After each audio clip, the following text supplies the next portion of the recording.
Hi, I'm Terry Robinson. I'm the executive editor at SC Magazine, and we're here at the RSA show in San Francisco.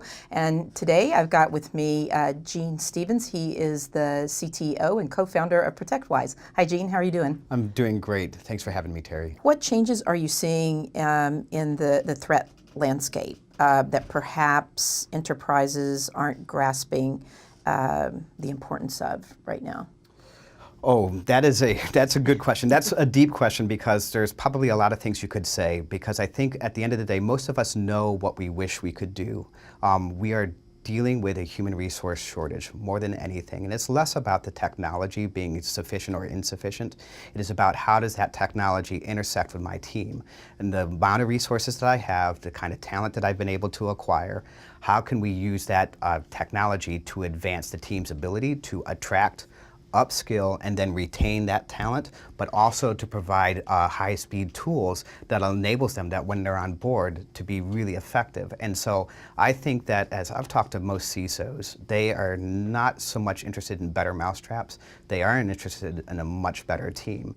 Why do many organizations still have siloed servers in the security stack, and what challenges are they facing from that? Well, we're coming out of a previous era that was all about data center consolidation. It was also about backhaul economics related to pulling traffic back to these consolidated data centers.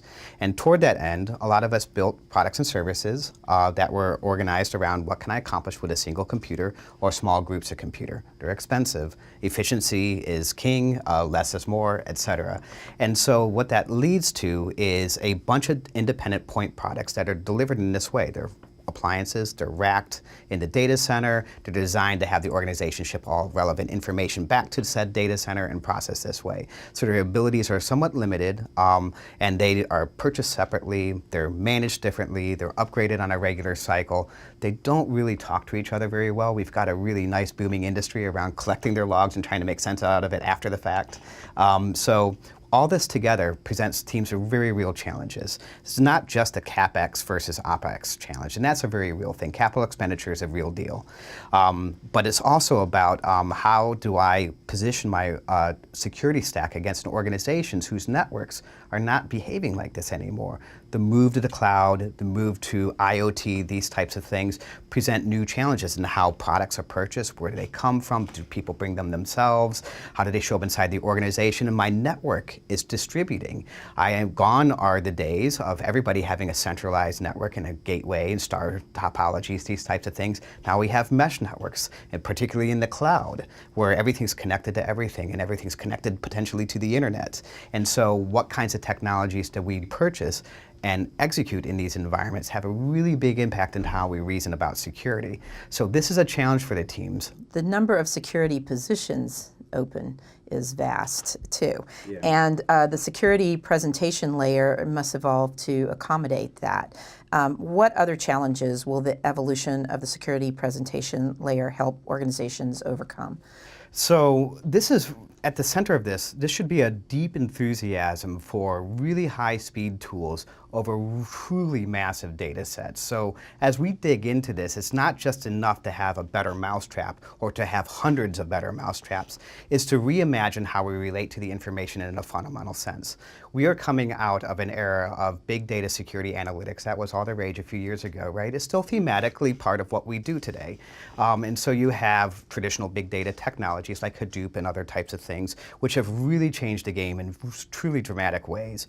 But this new era we live in, that era represented as a foundational principle that I have too much data, so I must do new things in order to absorb it. And so big data is all about how can I take the millions or potentially billions of data points, collapse that together, filter and reduce it to a very small, tiny signal. What we think is going to happen in the presentation layer is enough innovation that will reverse the flow of how humans engage with information. So instead of saying, I have 10 billion data points, but I can't handle 10 billion data points, so why don't I get the right technology that gives me the top 10? Instead of that, we're saying, why don't we find a way through visual metaphor, signaling, and tapping into human ability to reason spatially about very complex circumstances, and let you handle those 10 million data points, because it's as easy as crossing the street. You do this every single day. Absorb all this signal, and you can filter in real time and reason about very complex and even unexpected situations. Well, so how will the cloud help facilitate? Well, the cloud makes it embarrassingly simple. That's the short of it. Now you have a platform in which unlimited amounts of storage, unlimited amounts of compute are readily available. You have really high scale opportunities to scale up your ability to execute intelligence, scale up your ability to execute really high performance compute and the analytics that we all depend on. You take all these types of things together, and then you realize that the delivery model has changed underneath of you such that it's as easy as plugging in a lamp in a wall, and it's easy as turning on a new data center, turning on a new remote location, a new application or protocol inside your organization. And the cloud allows you to pull that together even as your organization is getting more fragmented, more advanced. And that means the cloud plus the presentation layer, now you have actually fundamentally changed how you relate to your information, and your security posture can change as a result of your team's engagement.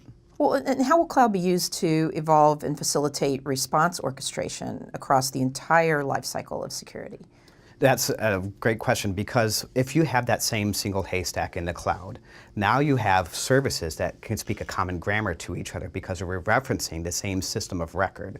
And because the cloud has an opportunity to absorb all of that together, and these cloud native applications are API friendly, they're composition friendly, that means I can have a highly composable security program that's built around getting all of these individual products and services to talk very neatly, very cleanly. It's very much a philosophy of simple solutions to simple problems in the aggregate to automate the construction of far more interesting and advanced security postures. Well, thank you so much for being with us here today. Gene, I really appreciate it. Thank you for joining us. This is, again, Terry Robinson coming to you from the RSA show in San Francisco with Gene Stevens, who is the CTO and co-founder of ProtectWise. Thank you, Terry.